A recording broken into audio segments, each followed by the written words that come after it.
माँ की ममता डरावनी कहानी। गुजरात शहर में एक लड़का रहता था जिसका नाम उत्कर्ष था, जो 35 साल का था।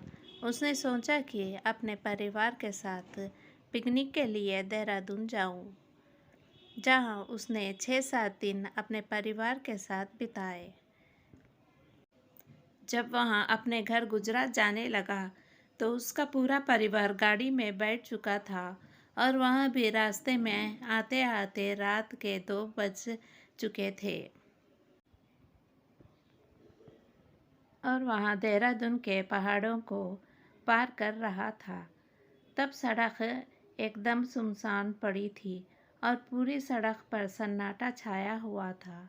अचानक उत्कर्ष की गाड़ी के आगे एक औरत दिखाई दी, जिसके काले घने लंबे बाल और सफ़ेद रंग की साड़ी पहनी हुई थी और वह दूर से ही हाथ हिलाकर गाड़ी को रुकने का इशारा कर रही थी। औरत को देखकर उसकी माँ ने कहा, बेटा गाड़ी मत रोको, पता नहीं यह कैसी औरत होगी जो रात के समय सड़क पर घूम रही है। क्या पता यहाँ कोई लुटेरन हो या फिर कोई बुरा साया। तब तक गाड़ी उस औरत के पास में पहुँच गई और ज़ोर ज़ोर से गाड़ी का दरवाज़ा पीटने लगी। उसको देखकर ऐसा लग रहा था कि मानो यहाँ बहुत मुसीबत में फंसी हो। उत्कर्ष की माँ ने बोला, गाड़ी का दरवाज़ा मत खोलो, लेकिन उत्कर्ष ने बोला कि यह औरत किसी बड़े घर की और शरीफ दिख रही है और लगातार रोए जा रही है। एक बार इससे बात कर लेता हूँ। और उसने गाड़ी का दरवाज़ा खोलकर पूछा, क्या बात है और आपको कहाँ तक जाना है? आप क्यों रो रही हो?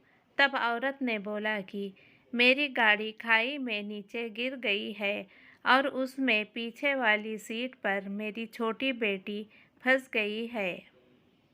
कृपया आप मेरी मदद करो। इतना सुनकर उत्कर्ष खाई की तरफ दौड़ा और उसके पीछे उसका पूरा परिवार भी दौड़ा। उत्कर्ष सड़क के नीचे खाई में उतरा और गाड़ी का दरवाज़ा पीटने लगा, लेकिन दरवाज़ा नहीं खुल रहा था। उसने किसी तरह की ईंट से पीटकर गाड़ी का कांच तोड़ दिया और लड़की को उतार लिया। वह लड़की लगातार रोए जा रही थी। मैंने बोला, बेटा तुम्हारी मम्मी पीछे ही खड़ी है, अपनी मम्मी के पास जाओ। तब भी वह लड़की मम्मी मम्मी बोले जा रही थी। फिर मैंने उसको अपनी गोदी में उठा लिया और ऊपर आने लगा। तभी मेरी निगाह गाड़ी के आगे वाली सीट पर गई। शीशे के अंदर कुछ धुंधला धुंधला सा दिख रहा था। मैंने वह भी कांच तोड़ा तो देखा आगे वाली सीट पर एक औरत बैठी हुई थी, जिसका माथा फूट गया था, खून बहुत सारा निकल रहा था और वह मर चुकी थी। तब मैंने पीछे मुड़कर देखा कि वह औरत वही है। तब तो मेरे होश उड़ गए और तभी मेरा परिवार इकट्ठा होकर मेरे पास आ गया। यह भयानक दृश्य सबने देखा। जो औरत मर चुकी थी उसी ने हमसे मदद लेकर अपनी बच्ची को बचाया। रात में हमें इसके बाद वहाँ कोई नहीं दिखा। हमने आवाज़ भी लगाई तो भी वह औरत दोबारा नहीं आई और हम बच्ची को लेकर अपने घर आ गए। अभी तक वह लड़की हम लोगों के साथ हमारे घर में रहती है।